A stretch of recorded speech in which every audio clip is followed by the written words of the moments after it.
En question principale, Monsieur le député de Bordua. Merci, Monsieur le Président. Sans avoir consulté les parents, sans avoir consulté les enseignants, ni les établissements, les directions d'établissement, ni les commissions scolaires, la ministre de l'Éducation a décidé de chambouler le calendrier scolaire, visiblement sans en avoir mesuré tous les impacts.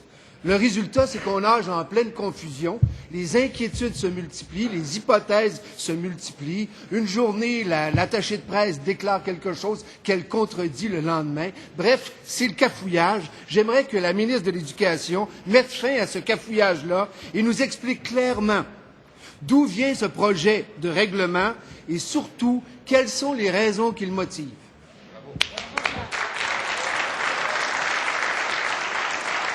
Madame la ministre de l'Éducation, du loisir et du sport. Merci, Monsieur le Président. Je veux d'emblée rassurer toutes les familles québécoises, tous les enseignants, qu'il n'est absolument pas question de bouleverser le calendrier scolaire, particulièrement le samedi et le dimanche. Le but de cette modification, très certainement, c'est de permettre, comme il en existe déjà, des projets particuliers qui verraient spécifiquement à augmenter la persévérance scolaire dans nos écoles.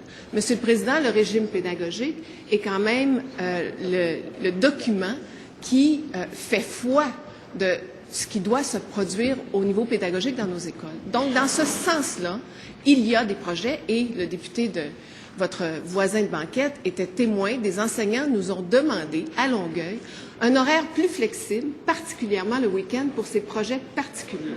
Le député de Bordua sait très bien aussi que les conventions collectives priment. Alors, c'est évident que le samedi et le dimanche demeureront des journées de congé pour l'ensemble des étudiants du Québec, mais que dans certains cas, on doit faire preuve de flexibilité et de souplesse. Et c'est ça, Monsieur le Président, l'objet de ce règlement. Il n'y en a pas d'autre.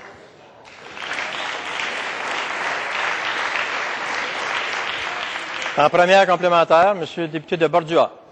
Merci, Monsieur le Président. Malheureusement, la réponse de la ministre ne satisfait pas et ne calme pas les inquiétudes. Ce que je comprends, c'est qu'on est en train de procéder à un bouleversement majeur du calendrier, simplement pour pouvoir accommoder jusqu'à un certain point certains projets spéciaux auxquels on aurait pu déroger d'une autre façon.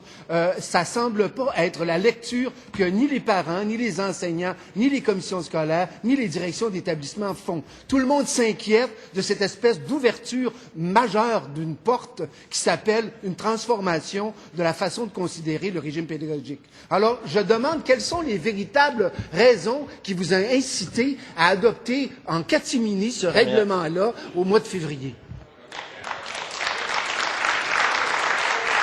Madame la ministre de l'Éducation.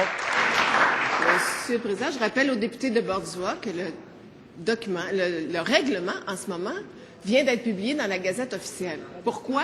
Parce que pour être consulté, justement. Nous sommes dans une période de consultation, Monsieur le Président. Le député de Bordua devrait savoir ça. Cela dit, je trouve qu'il minimise beaucoup l'importance de l'abandon scolaire au Québec quand il dit pour quelques projets seulement. Pour quelques projets seulement. Bien, Monsieur le Président, en ce moment, je fais le tour du Québec. Je rencontre les enseignants et les enseignantes.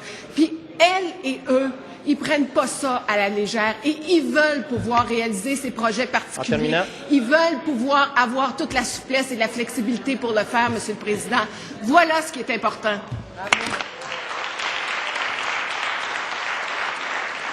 En question principale, Monsieur le député de Bordua. Monsieur le Président, ce matin, j'ai lu la lettre d'un enseignant dans le journal La Presse, dans Le Devoir. J'ai lu la lettre d'une mère de famille qui s'inquiétait de cette ouverture-là dans le journal de La Presse. Il y avait un éditorial du Devoir qui portait sur ce sujet-là. Il n'y a personne, nulle part, qui a été consulté. Il n'y a personne, ni parents, ni enseignants, ni direction d'établissement, ni commission scolaire, qui a imaginé que ce changement-là serait utile, nécessaire ou qui en a fait la demande. Et tout à coup, cela nous arrive inopinément.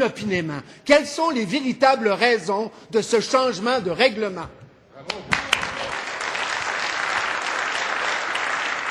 Madame la ministre de l'Éducation, du loisir et du sport. Monsieur le Président, les fédérations, les associations, les syndicats ont été dûment informés de ce changement-là au préalable. dûment informés, Monsieur le Président. Nous sommes en période de consultation. S'il vous plaît, la question a été posée. La question a été correctement posée. Madame la ministre, en réponse. Je rappelle aux députés d'en face que quand un règlement est publié dans la Gazette officielle, c'est justement pour qu'il y ait 45 jours de consultation. C'est à ça que ça sert. Le législateur a au moins bien fait ça. C'est à ça que ça sert. Alors, Monsieur le Président, ces gens-là ont été informés de nos intentions.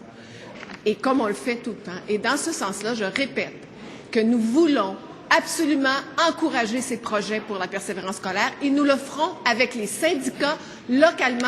Et je rappelle que les conventions collectives au Québec, les normes du travail concernant les jours fériés continuent de primer.